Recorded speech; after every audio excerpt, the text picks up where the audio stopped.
अस्सलामुअलैकुम dear student, class 11 के लिए chapter number first unit and measurement का आज का लेक्चर है प्रिसीजन एंड एक्यूरेसी का।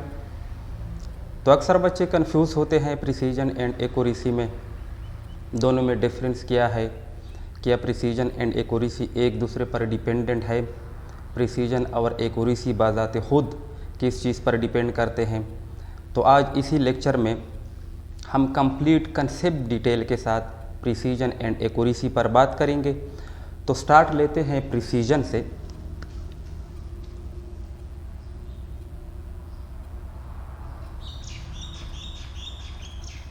प्रिसीजन क्या है?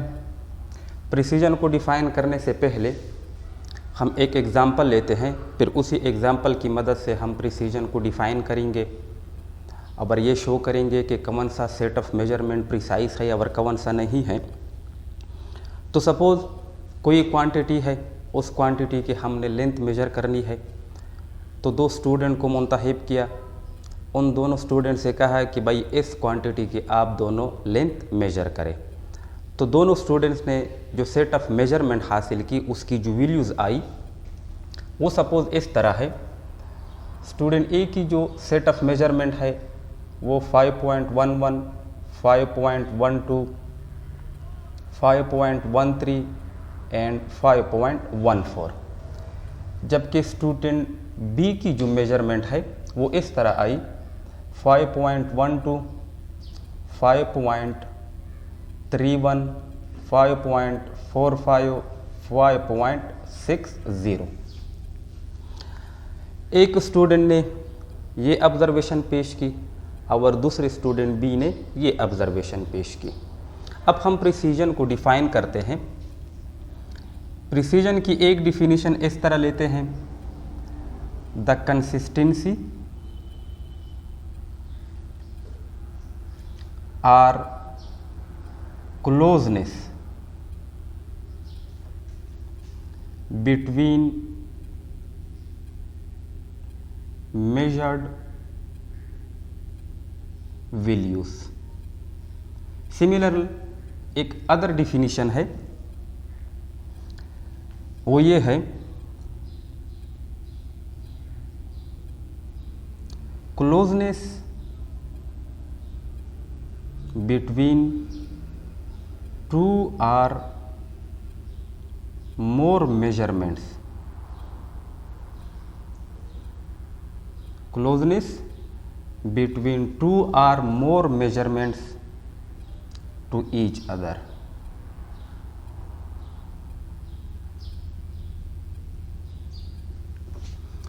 पहले डिफिनीशन के मुताबिक द कंसिस्टेंसी और closeness between measured values, measured values के बीच में क्लोजनेस या कंसिस्टेंसी को प्रिसीजन कहते हैं।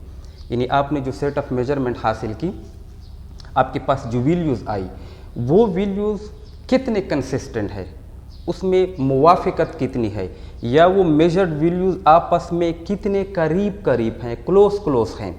तो ऐसे सेट ऑफ मेजरमेंट को हम प्रिसाइज मेजरमेंट कहते हैं। या अगर सेकेंड वन को देखें, closeness between two or more measurements to each other, दो या दो से ज़्यादा मेजरमेंट्स का आपस में क्लोज होने को प्रिसीजन कहते हैं।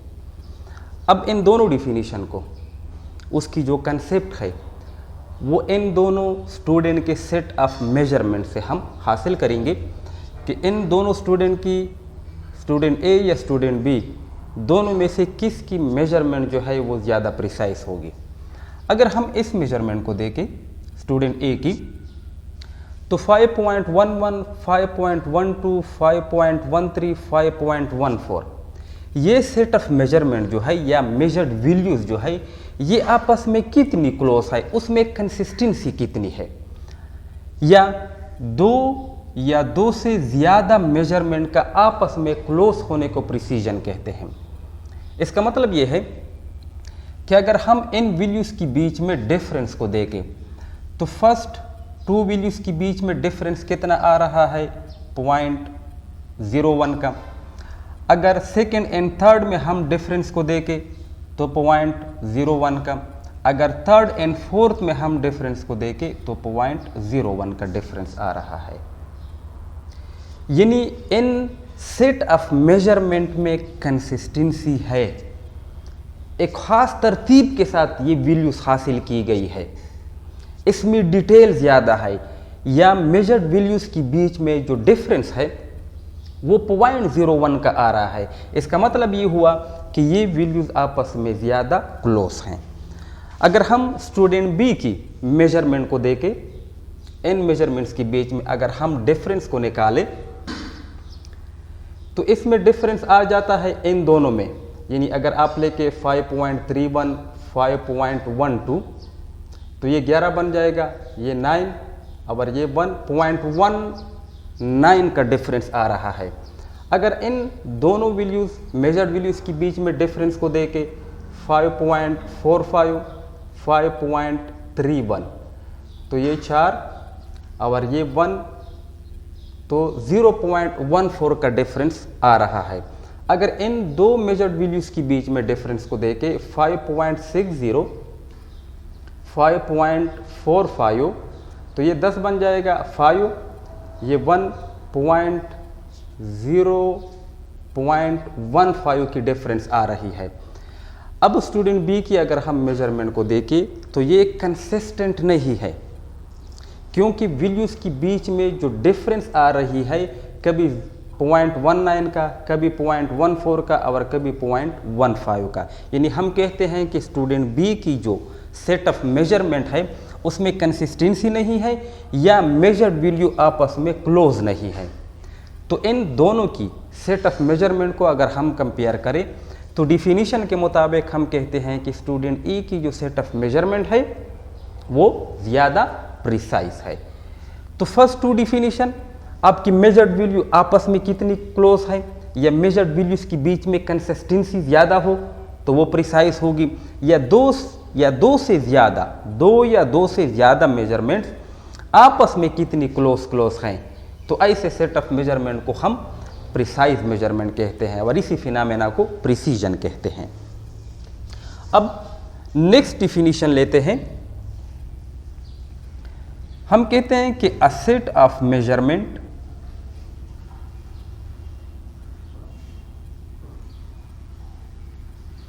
Is consistent. Set of measurement consistent होगा इफ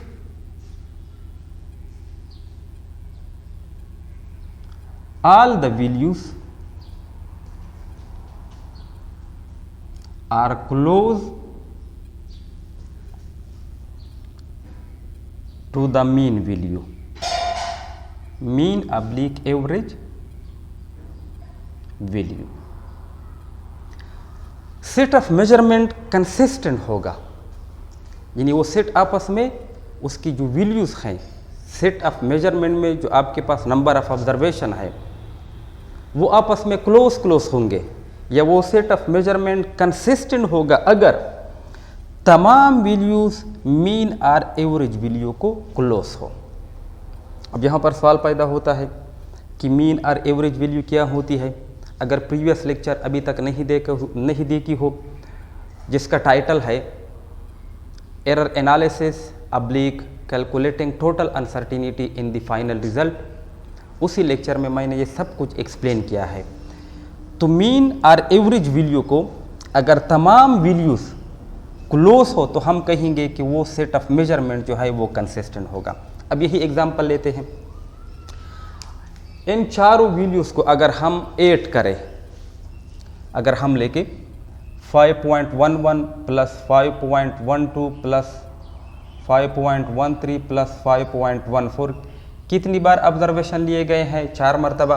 तो 4 पर डिवाइड करेंगे, इससे जो रिजल्ट हासिल होता है उस रिजल्ट को कहते हैं मीन वैल्यू, जिसको XM से डिनोट करते हैं। अब अगर ये तमाम वैल्यूज फॉर एग्जांपल इसको X1, सेकेंड को X2 और थर्ड वन को X3 और फोर्थ वन को X4, अगर ये तमाम वैल्यूज X1 से लेकर X4 तक ये मीन वैल्यू को क्लोज हो तो हम कहेंगे कि ये सेट ऑफ मेजरमेंट जो है ये कंसिस्टेंट होगा। इसका मतलब ये है कि high consistency means, high consistency का मतलब ये है small deviation of the measured value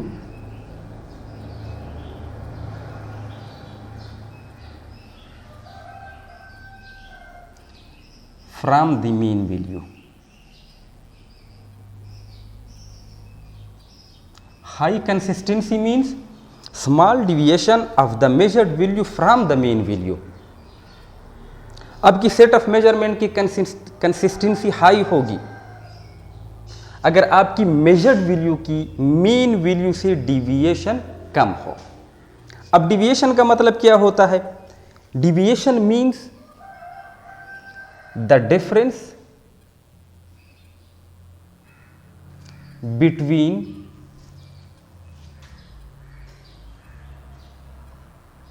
measured value and its mean value। Deviation का मतलब क्या है? मेजर्ड वैल्यू और मीन वैल्यू के बीच में डिफरेंस। फॉर एग्जांपल अगर मैं लिखूं xm माइनस x1, इसको कहते हैं डिविएशन।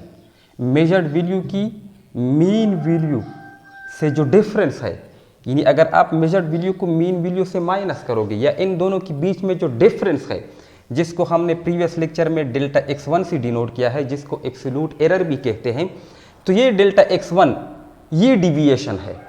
अगर ये डिविएशन छोटा होगा तो इट मीन्स कि आपकी मेजर्ड वैल्यू जो है वो मीन वैल्यू को क्लोज होंगे।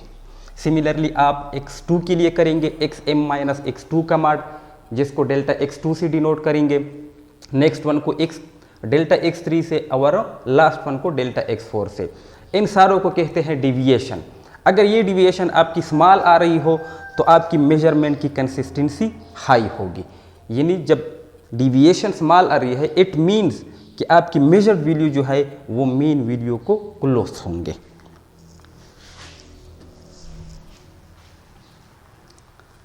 जितने नंबर ऑफ डिफिनीशन ज़्यादा लेंगे उतनी ही आपका कंसेप्ट क्लियर होगा।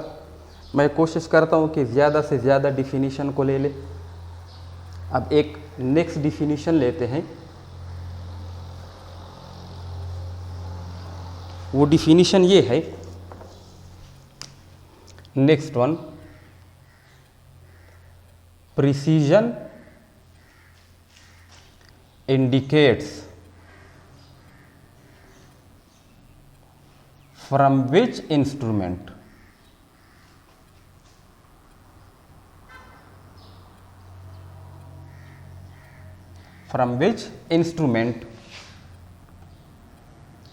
the measurement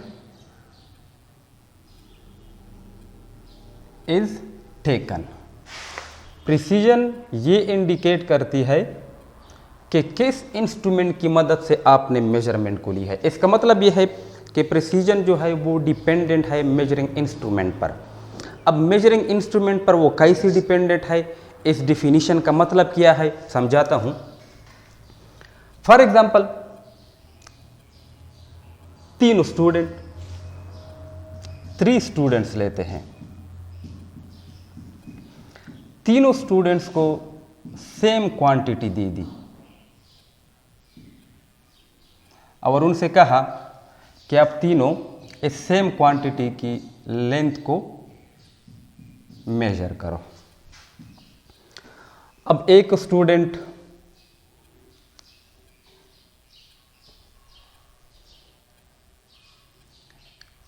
मीटर रॉड को इस्तेमाल करता है जिसका लीस्ट काउंट जो है 0.1 सेंटीमीटर है। स्टूडेंट बी ने वर्नियर कैलिपर को उठाया जिसका लीस्ट काउंट 0.01 सेंटीमीटर है। स्टूडेंट सी जो है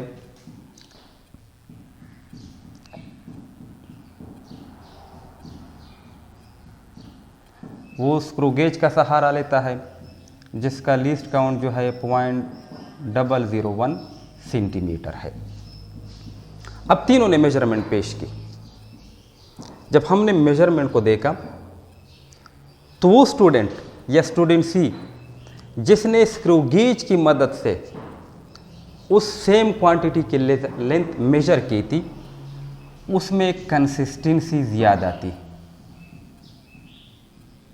यानी वो वैल्यूज़ आपस में क्लोज थी बनिस्बत इन दोनों के।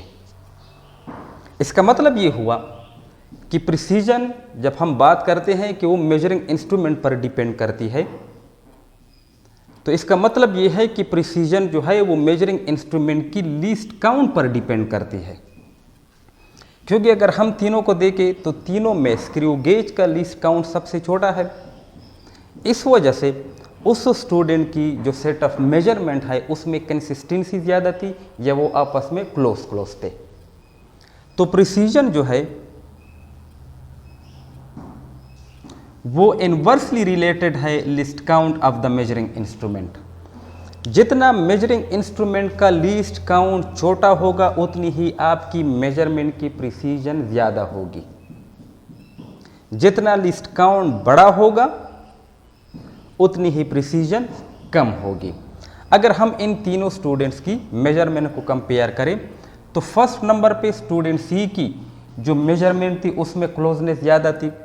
इसके बाद स्टूडेंट बी की और लास्ट में स्टूडेंट ए, क्योंकि स्टूडेंट ए ने मीटर रॉड का इस्तेमाल किया और उसका लीस्ट काउंट जो है वो इन दोनों में सबसे या इन तीनों में सबसे बड़ा है। तो जितने लिस्ट काउंट बड़ा होगा उतनी ही मेजरमेंट की प्रिसीजन कम होगी। या अगर इसी कंसेप्ट को देखें तो हम इस तरह लिख सकते हैं कि प्रिसीजन जो है वो डायरेक्टली रिलेटेड है नंबर ऑफ डिसिमल प्लेसेस को। जितने नंबर ऑफ डिसिमल प्लेसेस ज़्यादा होंगे उतनी ही मेजरमेंट की प्रिसीजन ज़्यादा होगी। अब स्क्रू गेज को देखो, स्क्रू गेज का लिस्ट काउंट जो है 0.001 है। डिसिमल के बाद वो 3 प्लेसेस तक हमें अलाउ करता है, यानी हम स्क्रू गेज की मदद से मेजरमेंट ले सकते हैं। और वर्नियर कैलिपर डिसिमल के बाद 2 प्लेसेस तक, जबकि मीटर रॉड जो है डिसिमल प्लेसेस के बाद सिर्फ और डिसिमल के बाद सिर्फ 1 प्लेस तक। तो स्क्रू गेज में डिसिमल के बाद ज़्यादा प्लेसेस हैं या ज़्यादा डिजिट हैं, तो इस वजह से ये हमें कंसिस्टेंट मेजरमेंट दे रहा है। तो इस वजह से हम लिखते हैं कि प्रिसीजन जो है वो डायरेक्टली प्रोपोर्शनल है नंबर ऑफ डिसिमल प्लेसेस को। जब प्रिसीजन लिस्ट काउंट के साथ इनवर्सली रिलेटेड है, लिस्ट काउंट छोटा होगा, छोटा मीन्स कि डिसिमल के बाद ज़्यादा प्लेसेस होंगे, ज़्यादा डिजिट होंगे। तो इसी बेस पर हम लिखते हैं कि प्रिसीजन जो है वो डायरेक्टली रिलेटेड है नंबर ऑफ डिसिमल प्लेसेस को। जितने नंबर ऑफ डिसिमल प्लेसेस ज़्यादा होंगे उतनी ही मेजरमेंट की प्रिसीजन जो है वो बढ़ेगी।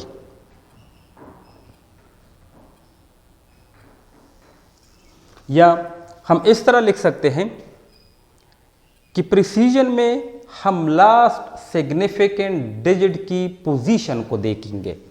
प्रिसीजन में लास्ट सिग्निफिकेंट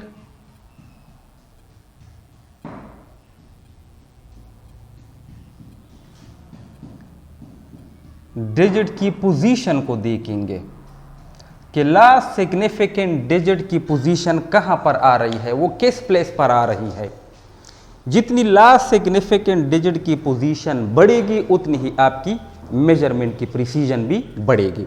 अगर हम इन तीनों को देखें, अब अगर इससे हम मेजरमेंट को ले लें, फॉर एग्जांपल इस तरह मेजरमेंट ले ली 5.112। अगर हम वर्नियर कैलिपर से कोई मेजरमेंट लेके तो हम इस तरह लिख सकते हैं 5.12। अगर हम मीटर रॉड की बात करें तो हम लिख सकते हैं 5.1। तो लास्ट सिग्निफिकेंट डिजिट की पोजीशन क्या है, वो किस प्लेस पर आ रही है। अगर यहाँ पर हम देखें डिसिमल के बाद फर्स्ट, यहाँ पर हम देखें डिसिमल के बाद 2 प्लेसेस। अगर हम यहाँ पर देखें स्क्रू गेज में तो डिसिमल के बाद लास्ट सिग्निफिकेंट फिगर जो है वो तीसरे प्लेस पर आ रहा है। जितनी places significant figure last digit जो है, जो कि सिग्निफिकेंट फिगर होती है, उसकी पोजीशन को हम देखेंगे कि वो किस पोजीशन पर आ रही है। जितनी पोजीशन बढ़ेगी या ज़्यादा होगी उतनी ही आपकी मेजरमेंट जो है वो प्रिसाइज होगी। अब प्रिसीजन के बाद बात करते हैं एक्यूरेसी पर। एक्यूरेसी क्या है, कैसे डिफाइन करेंगे, प्रिसीजन एंड एक्यूरेसी में डिफरेंस क्या है। एक्यूरेसी को हम डिफाइन करते हैं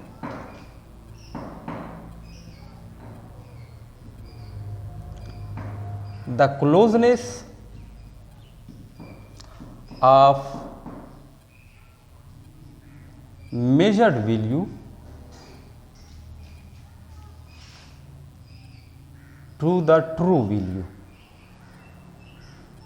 आपने जो वैल्यू हासिल की, जिसको मेजर्ड वैल्यू कहते हैं किसी भी क्वांटिटी की, तो उस क्वांटिटी की एक नॉन वैल्यू या एक्चुअल वैल्यू या ट्रू वैल्यू होती है। आपकी मेजर्ड वैल्यू उस ट्रू वैल्यू को कितनी क्लोज है, आपकी मेजर्ड वैल्यू ट्रू वैल्यू को कितनी क्लोज होगी, उतनी ही आपकी मेजरमेंट एक्यूरेट होगी। तो यहाँ पर फर्स्ट डिफरेंस, प्रिसीजन में हम मेजर्ड वैल्यूज को आपस में देखते हैं कि आपस में वो कितनी कंसिस्टेंट है, आपस में कितनी क्लोज हैं, जबकि एक्यूरेसी में हम मेजर्ड वैल्यू को कंपेयर करते हैं एक्चुअल वैल्यू के साथ कि मेजर्ड वैल्यू और एक्चुअल वैल्यू में कितनी डिफरेंस है। या हम लिखते हैं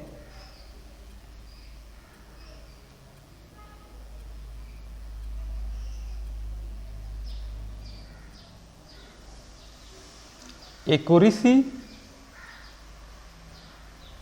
is the degree of how close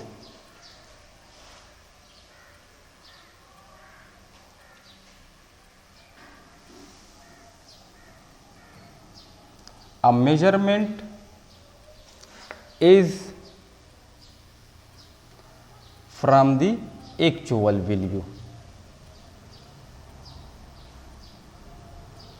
precision accuracy जो है ये डिग्री ऑफ क्लोजनेस है कि आपकी मेजर्ड वैल्यू जो है वो एक्चुअल वैल्यू को कितनी क्लोज है। फॉर एग्जांपल, कोई फिजिकल क्वांटिटी है, उसकी नॉन वैल्यू जो है, एक्चुअल वैल्यू जो है वो 4.0 सेंटीमीटर लेते हैं या 4 सेंटीमीटर लेते हैं, 4.2 कंसीडर करो। कोई फिजिकल क्वांटिटी है, उसकी नॉन वैल्यू जो है, एक्चुअल वैल्यू वो 4.2 सेंटीमीटर है। अब उस फिजिकल क्वांटिटी की हमने वैल्यू मेजर की, तो हमारे पास उसकी जो वैल्यू आई, सपोज वो 4.1 सेंटीमीटर आई। अब 4.1 सेंटीमीटर एक्चुअल वैल्यू को कितनी क्लोज है, या हमने 4.3 सेंटीमीटर ली। अब 4.3 सेंटीमीटर जो है वो एक्चुअल वैल्यू को कितनी क्लोज है, या हमने 4.0 सेंटीमीटर ली। 4.0 सेंटीमीटर एक्चुअल वैल्यू को कितनी क्लोज है, तो इसको एक्यूरेसी कहते हैं। यानी एक्यूरेसी का मतलब ये है small error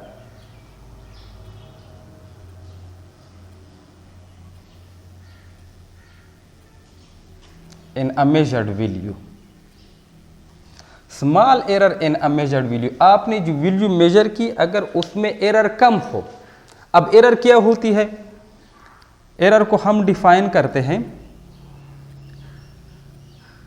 the difference between actual and measured value. Actual और मेजर्ड वैल्यू के बीच में जो डिफरेंस है उसको एरर कहते हैं।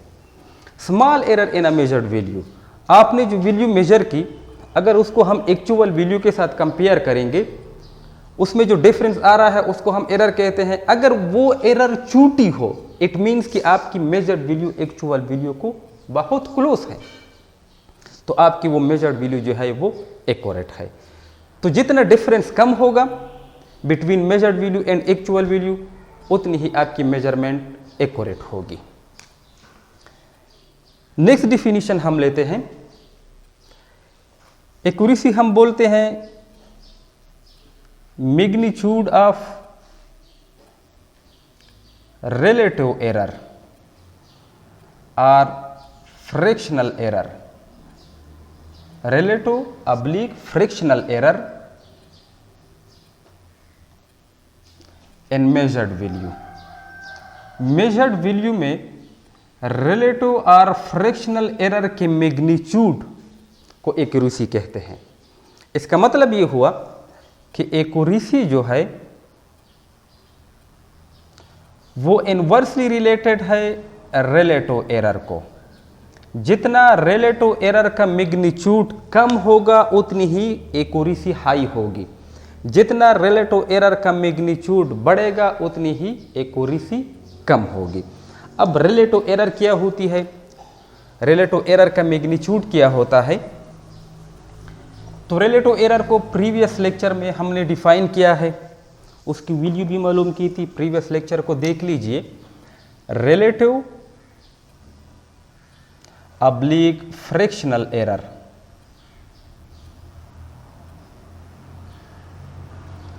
ये बराबर होती है error divided by measured value, या हम लिखते हैं mean absolute error divided bye mean value. Error को अगर मेजर्ड वैल्यू पर डिवाइड करेंगे या मीन एब्सोल्यूट एरर को अगर मीन वैल्यू पर डिवाइड करेंगे तो उसको हम रिलेटिव और फ्रैक्शनल एरर कहते हैं। तो एक्यूरेसी जो है वो डिपेंडेंट है फ्रैक्शनल और रिलेटिव एरर के मैग्नीट्यूड पर। जितना ये मैग्नीट्यूड कम आएगा उतनी ही एक्यूरेसी हाई होगी, जितना मैग्नीट्यूड बढ़ेगा इसका उतनी ही एक्यूरेसी कम होगी। अब इसका मैग्नीट्यूड हम कैसे हासिल करेंगे? फॉर एग्जांपल कोई फिजिकल क्वांटिटी है, उसकी लेंथ हमने मेजर की 22.5 और उसको हम साइंटिफिक मेथड जो है किसी भी क्वांटिटी को लिखने का, उसमें लिखते हैं 0.1 सेंटीमीटर। अब इसका मतलब क्या है? इसका मतलब ये है कि हमने ये जो लेंथ मेजर की है लिस्ट काउंट से या अनसर्टिनिटी से हमें डायरेक्ट पता चल जाता है ये अनसर्टिनिटी है 0.1। अब इससे हम फौरन ये अंदाज़ा लगाते हैं कि हमने या यहाँ पर हमने जो वैल्यू लिखी है किसी क्वांटिटी की लेंथ की, उसको मीटर रॉड की मदद से नापा गया है या उसकी लेंथ मालूम की गई है। तो 0.01 सेंटीमीटर जो है ये लीस्ट काउंट है मीटर रॉड का। तो मीटर रॉड के लीस्ट काउंट के बराबर हम गलती कर सकते हैं। यानी अगर हम उसको मीटर रॉड की मदद से किसी भी फिजिकल क्वांटिटी की लेंथ को नापे तो उसमें एरर या अनसर्टिनिटी जो है वो 0.1 सेंटीमीटर है। अगर इसका हम हाफ ले लें, 0.1 सेंटीमीटर का हाफ ले 0.05 सेंटीमीटर बन जाता है।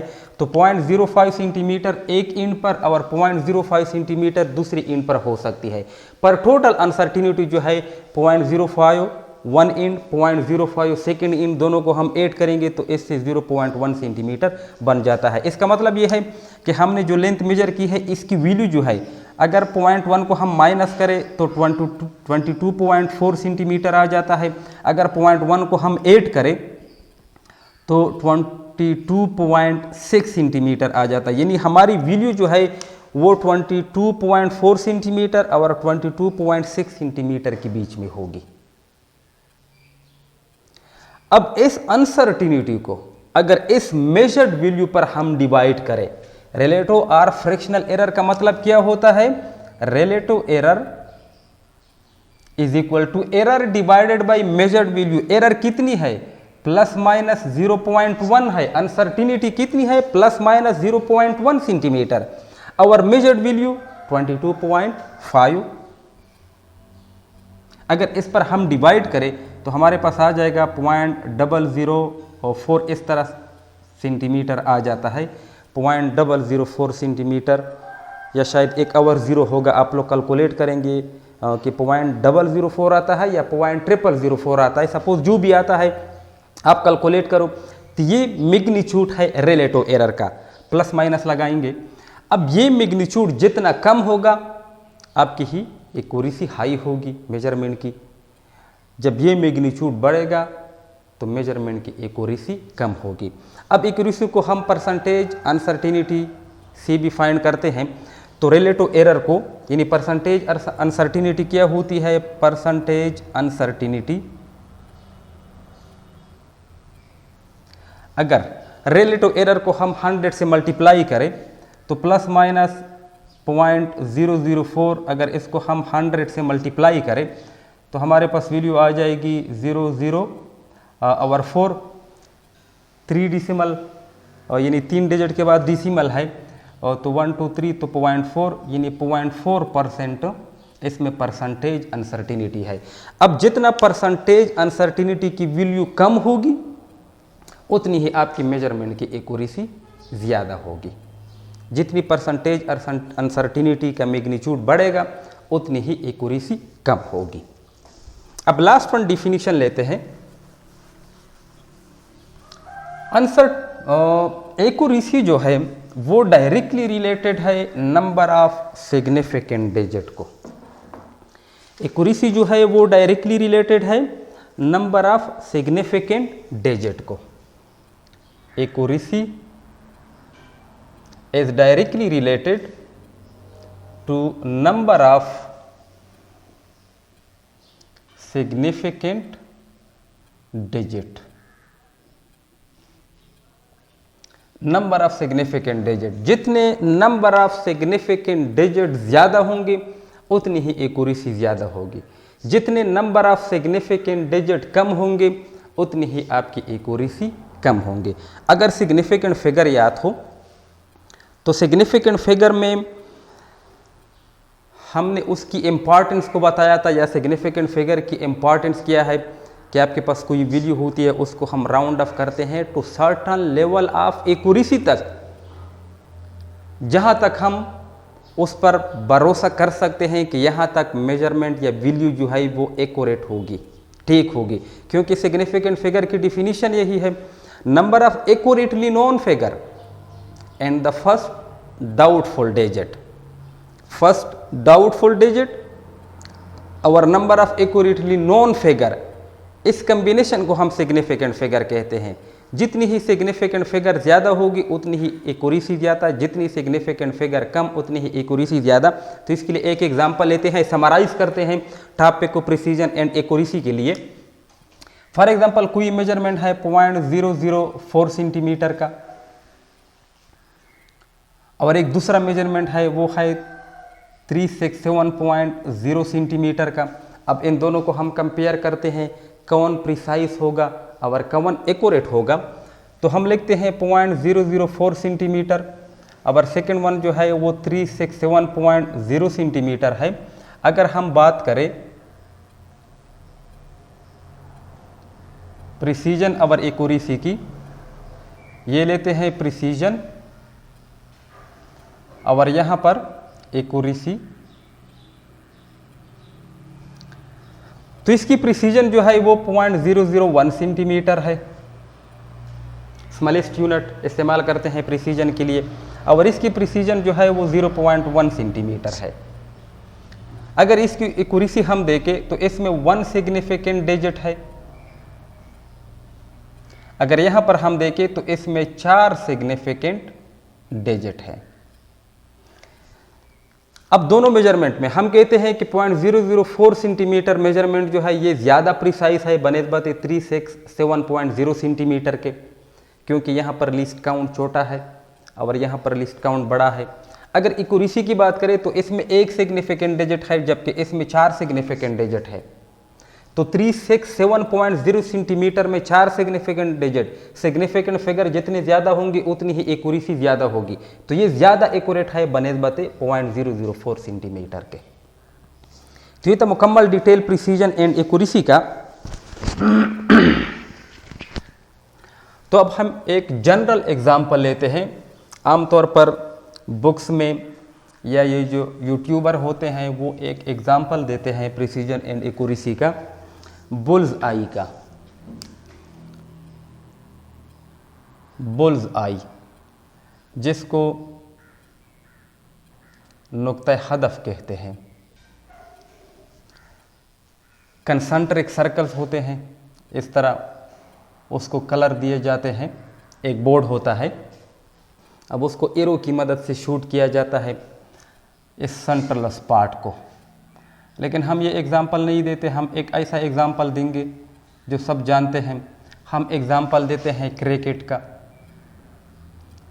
क्रिकेट के ज़रिए हम प्रिसीजन एंड एक्यूरेसी को समझाएंगे, क्योंकि प्रिसीजन एंड एक्यूरेसी जो है ये एक दूसरे पर डिपेंडेंट नहीं है, एक दूसरे पर डिपेंड नहीं करते। पर हो सकता है कि दोनों यानी एक्यूरेट भी हो, कोई मेजरमेंट प्रिसाइज भी हो। ऐसा भी हो सकता है कि ना एक्यूरेट हो ना प्रिसाइज हो, एक एक्यूरेट हो दूसरा प्रिसाइज ना हो, या प्रिसाइज हो पर एक्यूरेट ना हो। यानी चारों केसेस में कोई भी केस हो सकती है। लेकिन प्रिसीजन एंड एक्यूरेसी एक दूसरे पर डिपेंड नहीं करते। अब इसको हम समझाएंगे। तो फर्स्ट स्टेप में हम लेते हैं कि मेजरमेंट जो है वो एक्यूरेट भी हो और साथ में प्रिसाइज भी हो, एक्यूरेट भी हो और प्रिसाइज भी हो। तो क्रिकेट की एग्जांपल लेते हैं, सब बखूबी जानते हैं क्रिकेट को। ये है स्टंप, ये है वाइड बॉल की लिमिट। अब बैट्समैन खड़ा है, यासिर शाह बॉलिंग कर रहा है। यासिर शाह फॉर्म में है। अब यासिर शाह ने एक बॉल फेंकी, बैट्समैन समझ ही नहीं पाया, एन स्विंग हुई, मिडल विकेट को हिट किया। अब यासिर शाह ने दूसरी बॉल फेंकी। जब दूसरी बॉल फेंकी वो लाइन में दी सीधा आई, यहां पर हिट हुई, मिडल स्टंप को हिट की। अब जब यासिर शाह ने फॉर्म में है तीसरी बॉल फेंकी, तो उस तीसरी बॉल की मदद से फिर वही मिडल विकेट उड़ा दी। अगर यासिर शाह की इन तीनों बॉल्स को हम प्रिसीजन और एक्यूरेसी के नज़र से देखें, तो यासिर शाह की ये तीनों बॉल जो हैं ये प्रिसाइज भी हैं और एक्यूरेट भी हैं। वो इस वजह से कि ये जो स्टंप है इसको हम एक्चुअल वैल्यू मानते हैं कि ये एक्चुअल वैल्यू है। अगर एक्यूरेसी के ज़रिए समझाएं तो यासिर शाह के तीनों बॉल जो है वो एक्चुअल वैल्यू के क्लोज है या एक्चुअल वैल्यू है, क्योंकि तीनों बॉल्स ने विकेट को हिट की। अब अगर हम प्रिसीजन के ज़रिए समझाएं तो यासिर शाह ने जो तीन बॉल फेंके वो प्रिसाइज थे, यानी तीनों बॉल आपस में क्लोज हैं। तो इसको एक्यूरेट और प्रिसाइज, यानी यासिर शाह की तीनों बॉल एक्यूरेट भी हैं और साथ में प्रिसाइज भी है। सेकेंड एग्जांपल लेते हैं। एक्यूरेट हो बट नॉट प्रिसाइज, यानी ऐसा भी हो सकता है कि आपकी मेजरमेंट एक्यूरेट हो लेकिन प्रिसाइज ना हो। फर्स्ट केस में आपकी मेजरमेंट एक्यूरेट भी है और प्रिसाइज भी है। सेकेंड केस में आपकी मेजरमेंट एक्यूरेट है पर प्रिसाइज नहीं है। फिर वही एग्जांपल यासिर शाह की, बैट्समैन खड़ा है, यासिर शाह ने लाइन में बॉल फेंकी और वो आउट स्विंग हुई। लाइन में बॉल फेंकी, आउट स्विंग हुई, बॉल इस तरह आई, लाइन में फेंक के स्विंग हुई, इस विकेट को उड़ा दी। अब यासिर शाह ने सेकंड बॉल को फेंकी, वो सेकंड बॉल सीधी चली गई, सेकंड स्टंप को उड़ा दी। अब यासिर शाह ने तीसरी बॉल फेंकी लाइन में, लेकिन वो लेफ्ट हैंड साइड में स्विंग हुई, बॉल लाइन में फेंकी लेकिन वो इस तरह स्विंग होकर इस विकेट को उड़ा दी। अगर यासिर शाह की हम तीनों बॉल्स को देखें तो तीनों बॉल एक्चुअल वैल्यू के तो क्लोज है या एक्चुअल वैल्यू है, एक्यूरेट तो है पर प्रिसाइज नहीं है, क्योंकि तीनों बॉल्स में कंसिस्टेंसी नहीं है, क्लोजनेस नहीं है। एक बॉल यहां पर, दूसरा यहां पर और तीसरा यहां पर। तो ऐसा भी हो सकता है कि आपकी मेजरमेंट एक्यूरेट हो पर प्रिसाइज ना हो। अब इसकी एग्जांपल यही है कि यासिर शाह की तीनों बॉल्स प्रिसाइज नहीं है पर एक्यूरेट है, क्योंकि एक्चुअल वैल्यू यानी स्टंप को हिट की। अब थर्ड एग्जांपल लेते हैं।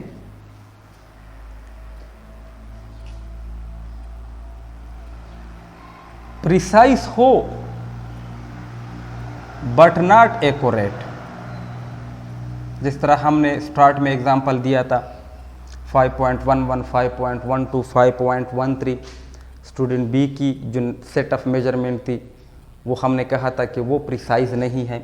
फर्स्ट वाला स्टूडेंट ए की जो सेट ऑफ मेजरमेंट थी वो प्रिसाइज थी।